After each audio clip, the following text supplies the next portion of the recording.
Oh, kia ora e hoa. Haere mai. I've been waiting for you. I found us a really good book. Would you like a story? This is a good one. It's called Patrick and George.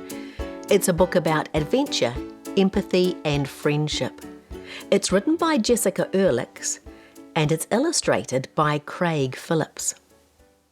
This is George and this is Patrick. Are you ready for a story? Are you nice and comfy? Well, let's begin. There once was a bear called Patrick. He was a practical bear. That was his best quality, or so he thought. No matter the situation, riddle, hurdle, puzzle or problem, everyone knew that Patrick would solve them. Patrick's got lots of friends, hasn't he? Look at all the animals. They know that Patrick's a helpful bear and he helps his friends. One day, his friend George was feeling troubled. Patrick knew he was just the bear for the job, because what are friends for if they can't mend things that are broken? Can you see Patrick on his way to visit George? This is George here, sitting inside his little house. When Patrick arrived at George's house, his friend seemed a little blue, a little down, maybe a bit sad. "I'm so glad you're here," George sighed. "Of course," assured Patrick. "What seems to be the trouble?" George decided to start from the beginning because that's usually the best place to start when telling a story, right at the beginning. "Shall I take you on a journey, Patrick?" asked George, as he pointed to a twisting path tangled with bushes. Can you see the path? It has lots of twists and turns.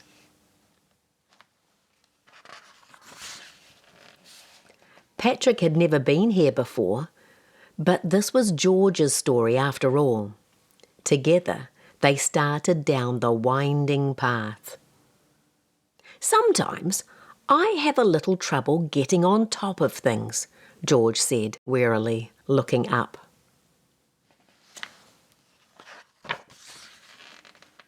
The wind let out a whooshing sigh that parted the clouds ahead of them. There it was, a mountain so high it touched the sky. "I want to climb it, but it seems impossible," George said softly. Patrick was also unsure, but together they started to climb. It was tough. It was rough. It became too much. And then suddenly they both came sliding down the mountain. The pair sat in a heap, unhurt, but feeling defeated. "Well," said Patrick, "we might just have to walk around it instead." They trudged around the bottom of the mountain until they found themselves at the edge of a deep ravine. Do you know what a ravine is? It's like a big valley. It goes down, down, down, and here they are up at the top. George turned to Patrick and said, "I also have a hard time getting across things." Patrick gazed across the ravine. He got so close to the edge, he felt the earth crumbling at his feet. Then he looked around and saw a log nearby, which he thought might make a good bridge. What a good idea! "You grab that end," he said to George. "We can stand it up and tip it across to the other side."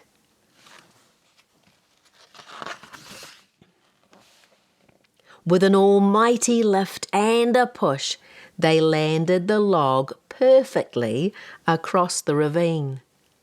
With their arms out like wings, Patrick and George put one foot in front of the other until they reached the other side.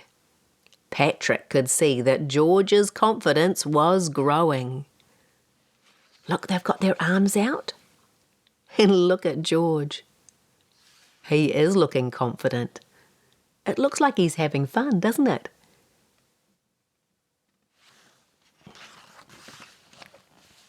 The pair kept moving until they reached the banks of a rushing river. "I also find it hard to keep my head above water," George said. Past the rapids, Patrick could see some flat water which rippled like sheets of satin. Together, Patrick and George used branches and flax to build a raft. Once finished, they threw it in the water and jumped on.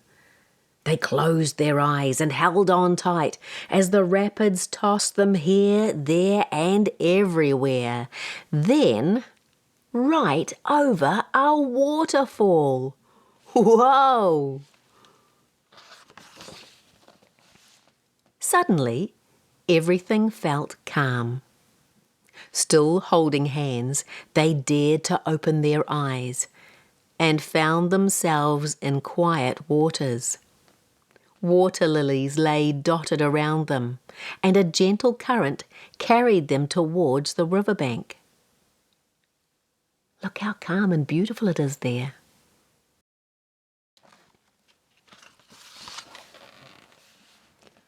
"I've never made it this far before," George cried, slightly out of breath. He gave his friend Patrick the biggest hug, and when he pulled away, they were back sitting in his house. Patrick was confused.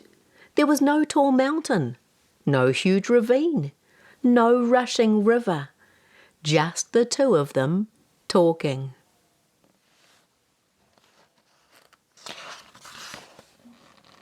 Patrick hadn't known that George had faced so many obstacles in his life.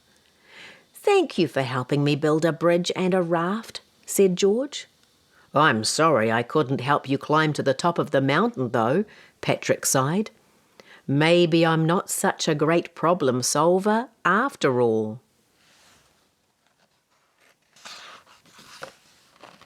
George smiled. "I didn't ask you over here because you're a great problem solver, Patrick. I asked you over because you're a great listener." And a wonderful friend. And that's the end of the story. Patrick was a wonderful friend, wasn't he? He helped his friend George overcome some really big obstacles. And in the back of the book, there are some parent and teacher notes that have been put there by Rebecca Lipp. Rebecca and Craig create books for Wildling Books. These are some of the books here. You might recognise some of them. We've read some of them here in this playlist, haven't we? Arias Way, Aroha Knows, How Do I Feel? This is another great book. It's such a helpful book. Although this friend Patrick helped George overcome lots of different things, sometimes you have to find other ways to make things happen. They couldn't get to the top of the mountain, could they? So they found another way. They went around it. If you want to find out more about this book and the other books by Wildling Books, visit wildlingbooks.com. And I'll put some information down below about how you can find out more about Jessica Urlichs and the books she writes. And if you want to come and visit me again soon, I'll find us another great book. I love it when you come for a story. Ka kite. Goodbye, my friend.